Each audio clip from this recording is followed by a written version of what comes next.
ఈరోజు నిరుపేదల ఆ రకంగా పేషెంట్లంతా బాధపడుతూ ఉన్నారు, విద్యార్థులు బాధపడుతూ ఉన్నారు, రైతులు బాధపడుతూ ఉన్నారు.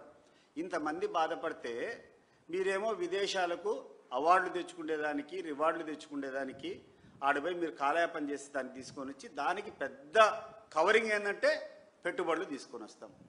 ఏది మీరు పెట్టుబడులు? మీకు ధైర్యం ఉంటే నేను చెప్తాను, మీ పెట్టుబడులు అన్నీ ఎక్స్పోజ్ చేస్తా. మీ ప్రతి ఒక్క పెట్టుబడి వెనకల మీకు కమిషన్ల యొక్క యాస తప్పితే అది చిత్తశుద్ధిగా ఈ రాష్ట్రానికి ప్రయోజనాలకు అనుగుణంగా ఉంది, ఈ రాష్ట్రం దానివల్ల బెనిఫిట్ పొందుతుందంటే మీరు ఏం చెప్తే అది చేస్తాను. మేము సిద్ధంగా ఉన్నాం. మీరు సిద్ధంగా ఉన్నారా దానికి చర్చించడానికి? ఇటీవల కాలంలో జగన్మోహన్ రెడ్డి గారు 18 సార్లు ప్రెస్ మీట్ పెట్టారు. 18 సార్లు ప్రెస్ మీట్ పెట్టినప్పుడు అనేక ప్రశ్నలు, ఈ యొక్క ప్రభుత్వ వైఫల్యాలు, ఈ ప్రజలు పడేటువంటి ఇబ్బందుల గురించి సాక్ష్యాలతో ఆధారాలతో కూర్చొని చూపించి ప్రెస్ మీట్ పెడితే ఒక్క ప్రెస్ మీట్కైనా ఆయన సంధించినటువంటి ఒక్క క్వశ్చన్కైనా మీరు సమాధానం చెప్పారా అని చెప్పి నేను అడుగుతున్నా. ఒక్క ప్రశ్నకు ఒక్క ప్రెస్ మీట్ కన్నా మీరు సమాధానం చెప్పారా? చెప్పకపోగా మీ యొక్క పేడ్ ఆర్టిస్ట్నో ఎవరో ఒకరు ఉంటారు, మీ దగ్గర పనులు జరిపించుకునేదానికో లేకుంటే వ్యక్తిగతంగా లాభాలు పడేదానికి ఎవరన్నా కొంతమంది చౌకబారు వ్యక్తులు ఉంటే వాళ్ళతో కూర్చొని రకరకాల స్టేట్మెంట్లు. ఈరోజు ఎంత దౌర్భాగ్యంగా ఉంది, ఎంత దారుణంగా ఉందంటే ఒక బీజేపీకి సంబంధించినటువంటి ఒక ఎమ్మెల్యే ఈరోజు జగన్మోహన్ రెడ్డి గారి గురించి, జగన్మోహన్ రెడ్డి గారి కుటుంబం నుంచి భారతి గారి గురించి మాట్లాడడము అసలు జగుర్పు వస్తుంది. ఎట్లొస్తాయా నీకు ఇట్లా మాట్లాడేదానికి? 5 సంవత్సరాలు ఆమె భర్త ముఖ్యమంత్రిగా ఉన్నారు. ఏ రోజన్నా ఎక్కడైనా ప్రభుత్వ కార్యాలయాలకు కానీ, ప్రభుత్వ విధానాలే కానీ, ప్రభుత్వ విధుల్లే కానీ ఆయన ఎప్పుడైనా జోక్యం చేసుకున్నారా? ఆదినారాయణ రెడ్డి గారు మీరు చెప్పండి. దాని ముందు రాజశేఖర రెడ్డి గారు ముఖ్యమంత్రి ఉండేటప్పుడు రాజశేఖర రెడ్డి గారి కోడలు ఆమె కనీసం హైదరాబాద్ నగరానికి కూడా ఆమె రాలే, ఎక్కడో బెంగళూరులో ఉండింది. ఆమె మీద కూర్చొని 400 కేజీలు బంగారు అంటావు, కేసులు అంటావు, ఏనేదో అంటావు. నీకు తెలుసా అసలు ఆమె చేసే కార్యక్రమం ఏందో మీకు తెలుసా? నాకు తెలుసు కాబట్టి నేను చెప్తున్నా. ఇటీవల కాలంలో నేను సన్నిహితంగా ఉన్నాను కాబట్టి నేను చూస్తున్నా. పులివెందులకు పోయి చూడిపో, వెంకటప్ప స్కూల్ అనేటువంటి స్కూల్లో 1000 మంది పేద విద్యార్థులకు చదువుతో పాటు, యూనిఫామ్తో పాటు, బట్టలతో పాటు, పుస్తకాలతో పాటు వాళ్ళకు కావాల్సినటువంటి షూస్ దగ్గర నుంచి, సాక్స్ దగ్గర నుంచి అన్ని ఇచ్చేటువంటి కార్యక్రమం గడిచిన 10-15 సంవత్సరాల నుంచి భారతమ్మ గారి ఆధ్వర్యంలో జరుగుతుందో లేదో ఒకసారి చూడిపో. ఆ రోజు అదే కాకుండా ఈరోజు ఒక విజేత అని చెప్పి ఒక స్కూల్ పెట్టింది ఆమె పులివెందుల్లో. ఎవరైతే వికలాంగులు ఉన్నారో, ఎవరైతే మానసికంగా సరిగ్గా లేదో అటు పిల్లల కోసం అని చెప్పి 65 మంది విద్యార్థులకు విజేత స్కూల్ అని చెప్పి పులివెందుల్లో పెట్టిస్తూ ఉన్నారు. విజయవాడకు ఆమె వస్తే కూడా ఏ రోజు ఒక ప్రభుత్వ కార్యక్రమంలో పాల్గొనలే. ఆమె చేసేటువంటి కార్యక్రమం అంతా ఏంటంటే ఇన్నటువంటి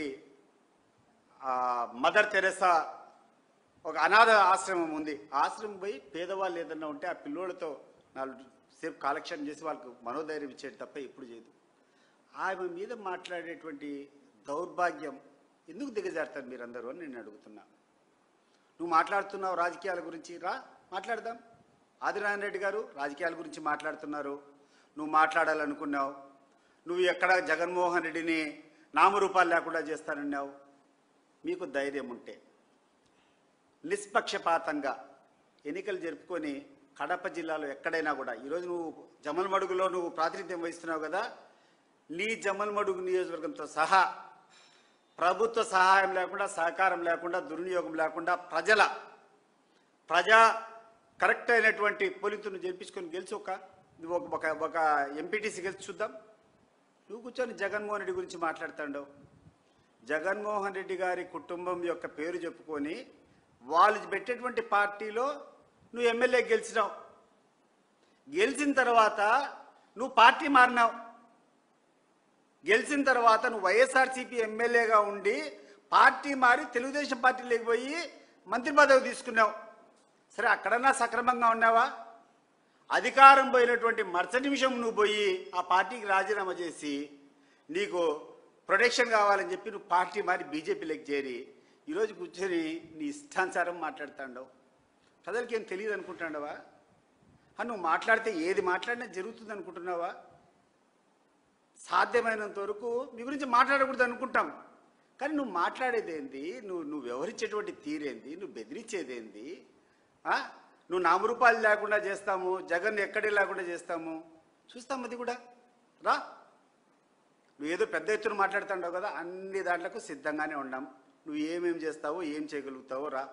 ఒక్కసారి నీ ఫ్లాష్ బ్యాక్ చూసుకొని నువ్వు ఎక్కడి నుంచి వచ్చినావు, నువ్వు ఎట్లా పెరిగినావు, నీ యొక్క రాజకీయ ఎదుగుదలకు ఏం కారణం, ఎవరి పేరు చెప్పుకొని మీరు రాజకీయాలు ఉన్నారు, ఒకసారి ఆలోచన చేయకుండా కూర్చొని ఆ కుటుంబం మీద మాట్లాడతావు. సిబిఐ ఎంక్వైరీ అంటే ఇప్పుడు సిబిఐ ఎంక్వైరీ కాకుండా ఏం ఎంక్వైరీ చేస్తుందండి? వివేక హత్య కేసు గురించి సిబిఐ ఎంక్వైరీ కావాలని ఈరోజు పేపర్లో నేను యొక్క స్టేట్మెంట్ నేను చూసినప్పుడు సిబిఐ కదా ఎంక్వైరీ చేసింది. ఎవరు ఎంక్వైరీ చేస్తారు? మరి సిబిఐ ఎంక్వైరీ చేసింది, ఎంక్వైరీ పూర్తి అయిపోయిందని చెప్పింది, ఒక నివేదిక ఇచ్చిన తర్వాత మీరు దాన్ని కమిట్ చేసుకొని కేసు నడుపుకోవాల్సింది పోయి మీరే ప్రొలాంగ్ చేసుకుంటా అలా వేరే వాళ్ళ మీద నిందలేయడం ఏంది? ఆదినారాయణ రెడ్డి గారు, నేను చెప్తున్నా, ఇంతవరకు నువ్వు అవినాష్ రెడ్డి మీద కానీ, లేకుంటే భారతమ్మ మీద కానీ, లేకుంటే జగన్మోహన్ రెడ్డి మీద నిందలేసేదానికి ప్రయత్నాలు చేస్తున్నావు. నేను కూడా ఈ కుటుంబానికి వ్యతిరేకంగా నేను పోటీ చేస్తానని వాళ్ళ మీద పోరాడిన, ప్రత్యక్షంగా నేను నిలబడిన అనేక ఎన్నికల్లో. నేను నిస్సందేహంగా ఈరోజు చెప్తున్నాను, గుండెల్లోంచి చెప్తున్నాను, వాళ్ళే కనుక దౌర్జన్యం చేయాలనుకుంటే పులివెందుల్లో ఎక్కడైనా ఏ బూత్ అయినా స్వేచ్ఛగా జరిగేదానికి అవకాశం ఉందా? నేను చెప్తాను, 2014లో నేను పోటీ చేసిన, 2019లో నేను పోటీ చేసిన, ఇటీవల 2024లో బీటెక్ రవి పోటీ చేసినాడు. ఏ ఎన్నికల్లో ఏ బూత్లో అయినా ఎక్కడైనా అవకతవకలు జరిగినాయి, ఈ బూతులు రిగ్గింగ్ అయిందని చెప్పి ఎప్పుడన్నా మనం అడిగామా? ఇంక్లూడింగ్ బీటెక్ రవి ఎక్కడైనా కూర్చొని ఈ పోలింగ్ స్టేషన్స్లో అవకతవకలు జరిగినాయి, రిగ్గింగ్ జరిగిందని చెప్పి రీపోలింగ్ జరగాలని ఎక్కడన్నా కోరినామా? మరి అంత ప్రజాస్వామ్యబద్ధంగా ఎన్నికలు జరిపినటువంటి కుటుంబం మీద మన అబాండాలు మోస్తాం. ఇవన్నీ పక్కన పెట్టు. ఇటీవల కాలంలో 2022-23 ఆ సంవత్సరంలో పట్టభద్రుల ఎన్నికలు జరిగాయి. పులివెందులో రాంగోపాల్ రెడ్డి నిలబడినాడు. రాంగోపాల్ రెడ్డిని చెప్పు, పులివెందులో ఏమైనా అవకతవకలు జరిగాయా పట్టభద్రుల ఎన్నికల్లో? అనేటువంటి 2-3 పోలింగ్ స్టేషన్, మండలానికి ఒక పోలింగ్ స్టేషన్, 2 పోలింగ్ స్టేషన్లు ఉంటుంది. మరి ఇంత నిస్వార్థంగా ఎటువంటి ప్రజలకు ఇబ్బంది లేకుండా పోలింగ్ జరిపించినటువంటి కుటుంబం మీద ఏదో ఎప్పుడో జరిగిందని చెప్పి 20 ఏళ్ల కిందట 15 ఏళ్ల కిందట ఏదో జరిగిందని చెప్పి నెపం చూపించుకొని ఇటీవల జరిగినటువంటి ఒక ఎన్నికల్లో మీకు కావాల్సినటువంటి కొంతమంది పోలీస్ అధికారులంతా కూర్చొని దుర్వినియోగం చేసి ఒక జెడ్పీటీసీ గెలుచుకొని అహంకారంతో మాట్లాడుతున్నావే. సరే గుర్తుపెట్టుకోండి మీరు ఎక్కడి నుంచి వచ్చినారో. అండ్ పులివెందుల్లో ఉన్నటువంటి ప్రజలను అడిగితే మన జరిగినటువంటి జెడ్పీటీసీ ఎన్నికల ఎట్లాడదో చెప్తారు అందరూ. ఎన్నికల్లో దౌర్జన్యం చేస్తాం, పోలీసులు 10 మందికి కూర్చోబెట్టుకుంటాం, ఎవరిని రానియకుండా మేము చేస్తామనేటువంటి ఆలోచన లేకుండా ప్రజల పక్షాన ప్రజలతో స్వేచ్ఛగా పోలింగ్ జరుపుకొని గెలిచేటువంటి కెపాసిటీ పులివెందులో పక్కన పెట్టు. నీ జమ్మలమడుగులో నువ్వు పులివెందుల్లో ఏదో కట్టడి చేస్తామంటాడు. ఏం చేయగలుగుతావు? కట్టడి నువ్వు చేసేది లేదు, నేను చేసేది లేదు. పులివెందులో ఉన్నటువంటి ప్రజలకు తెలుసు, వాళ్ళకు ఏ కుటుంబం అయితే మేలు చేసింది, ఎవరైతే మేలు చేశారో వాళ్ళు స్పష్టంగా తెలుసు. ఈరోజు నువ్వు వైఎస్ఆర్సీపీ తరఫున జరిపి జగన్మోహన్ రెడ్డి గారి దగ్గర టికెట్ తీసుకొని జగన్మోహన్ రెడ్డి గారి పార్టీ అభ్యర్థిగా గెలిచి నువ్వు పార్టీ మారి చంద్రబాబు నాయుడు పక్షాన చేరి మంత్రి పదవి తీసుకొని అంతటితో ఆయన దగ్గర ఉన్నావా నువ్వు చెప్తాండా? ఈరోజు చంద్రబాబు నాయుడు గారికి నీ మీద నువ్వు చేసేటువంటి కార్యక్రమం వల్ల నీ మీద సరిగ్గా చూడడంలే. ఈరోజు నీకు వ్యక్తిగత లాభాలు కావాలా? ఈరోజు నీ ఫ్యాక్టరీలో ఉండేటువంటి నీకు అన్నటువంటి ఫ్లై యాష్ తోలుకోవాలా, లేకుండా అన్నటువంటి ఆ ట్రాన్స్పోర్ట్ కాంట్రాక్ట్లు కావాలా, ఇంకొకటి కావాలా, ఒత్తిళ్లు చేయాలా?